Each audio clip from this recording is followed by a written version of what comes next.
Hi guys, I hope you're doing well. Today is going to include two videos, the last two topics within this section.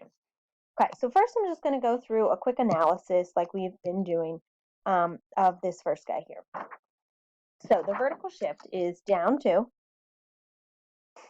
Okay, the horizontal shift, now this 2 is factored out front, so that's good. So that's actually going to help us figure out how our periods change.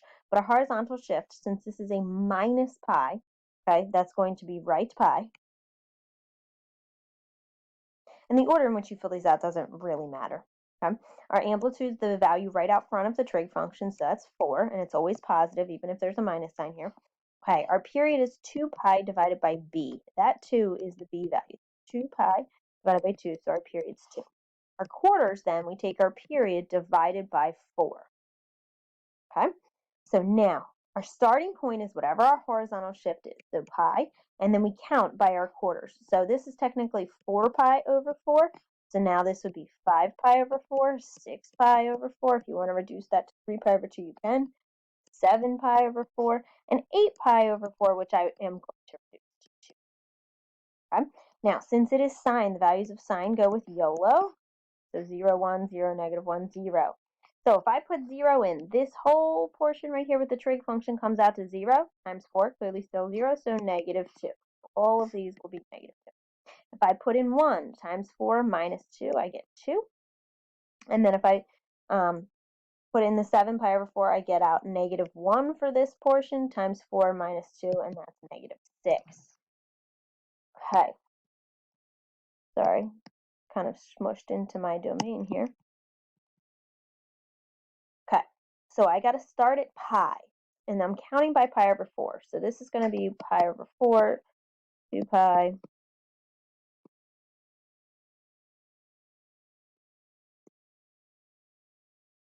Sorry, this is getting super smushed. Okay, so at pi, I'm at negative 2. 5 pi over 4, I'm at 2. Back at negative 2, negative 6, back at negative 2. Connect them with a smooth sine curve. So you can see that our center line was moved down to our amplitude, sorry, clearly it's not to scale, is going to be 4 each way, okay? And it was shifted to the right by pi, okay? And the period was then shortened also because of that 2 in there. So our domain is still always negative infinity to infinity. Technically, this graph continues on forever each way. Our range, our low value is negative 6, and our high is 2. So let's use that same function there. Now we're going to talk about x and y intercepts. So like we used to do in Algebra 1, for y-intercepts, we let x equal 0.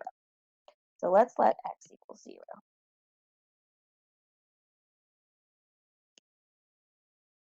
So this 0, think of order of operations here. Okay. So if I have 0 minus pi, so this is negative pi times 2. So this is a negative 2 pi then when I multiply it by that 2. So sine of negative 2 pi, we know how to evaluate that. Okay? If you think of your unit circle, this would be negative 1 pi, negative 2 pi. So it would be this ordered pair, which is 1 comma 0. Sine is y over r, so this would come out to 0.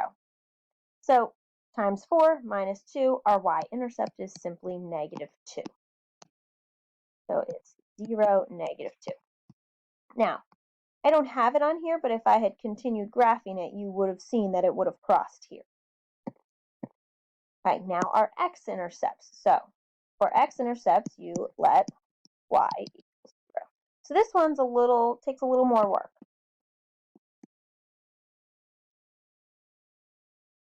Okay, so let's add 2 over.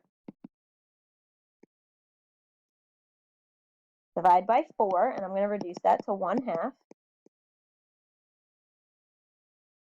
Now let's do, to get rid of this sign, we would do sine inverse of each side. Now, sine inverse of 1/2, so that actually, that is a special value from the 30, 60, 90 triangle. So for sine to come out to 1/2, that's a 30-degree reference angle, opposite over hypotenuse, so some form of pi over 6. Now,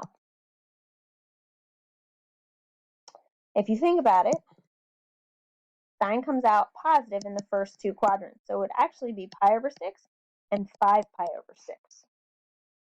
Right? And then you still have the 2x minus pi on the right-hand side. So we need to solve both of these. So I have pi over 6 equals, I'm going to distribute that in, so 2x minus 2 pi, and then 5 pi over 6 equals 2 minus 2 pi. So add 2 pi over. So pi over 6, if you add 2 pi over, that would be technically 12 pi over 6. So I have 13 pi over 6 equals 2x. Divide by 2.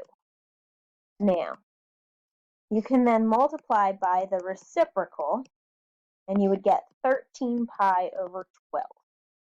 Over here, add 2 pi, which is 12 pi over 6, so you would get 17 pi over 6 divided by 2. Same thing, multiply by the reciprocal, and you get 17 pi over 12.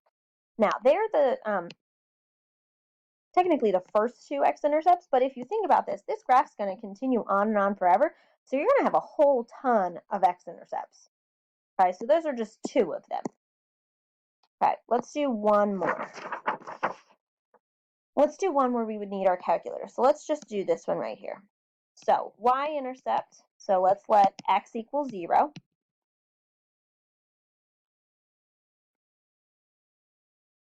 Okay, so if you do this multiplication, okay, you're going to have negative pi over 4. Okay, so from here, by sine of negative pi over 4, that we can evaluate. Okay, pi over 4 is a 45-degree angle. Okay, so you're going to get negative pi over 4, would just place it in the fourth quadrant. So it should be a negative answer at the end of the day. So I have 2 plus 3. If we evaluate this, you have 1 over root 2. I'm going to rationalize that to root 2 over 2, and it's a negative root 2 over 2. So I'm not going to take this answer super far. You could leave it like that. You could say 2 minus 3 root 2 over 2. I just multiplied the 3 by that numerator. Technically it's 0 comma that. Oops, that's a 3. Sorry, guys. All right, now the x-intercepts we're going to need our calculator for. So let's let y equals 0. Subtract 2, divide by 3. So I'm going to have negative 2/3 equals sine of 1/2 x minus 5. Okay, now I'm going to do sine inverse of each side here. Be careful here. When you take sine inverse of a negative 2/3, I drop that negative so that way we can find both of the answers that would come out of this. So if you do sine inverse of just 2/3, you get 0.7297. And I'm going to distribute this in. I get 1/2 x minus pi over 4. So from there, I'm going to completely use the calculator from here. We're going to add pi over 4 over. Okay. Hold that thought.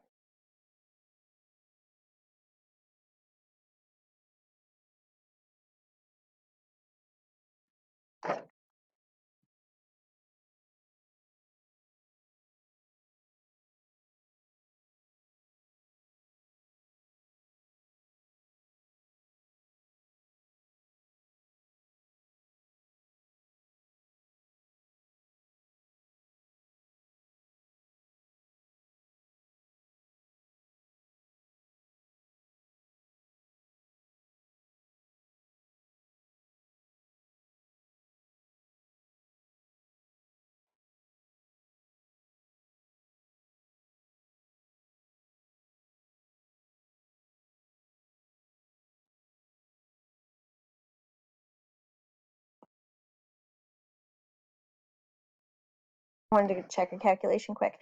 So this is what you would get for sine inverse of 2/3, but we want negative 2/3. So that would actually be the values in the third and fourth quadrant. So in quadrant 3, we would get 3.87, and then in quadrant 4, we would get 5.55. This, by the way, heads up, sorry I didn't mention, is in radians, if you didn't notice by your answers having pi in them. Okay, so from here, I'm going to take the 3.87, set that equal to the 1/2 x minus pi over 4.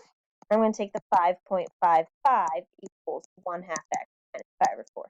So from here, straight calculator, I'm going to add over the pi over 4, and then I'm going to multiply by the 2. When I do that, I get 9.31. Here, same thing, add pi over 4 and then multiply by the 2.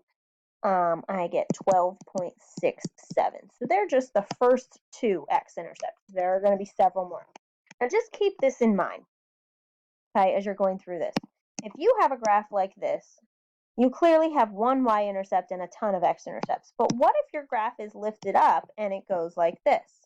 You're always at some point going to have a y-intercept because it goes from negative infinity to infinity. It has to cross here at some point. But you might not always have an x-intercept. If it's lifted up or down here, for example, it might not cross here. That can happen, okay? So keep that in mind. From here, for the homework, you're just doing the 3 circled problem.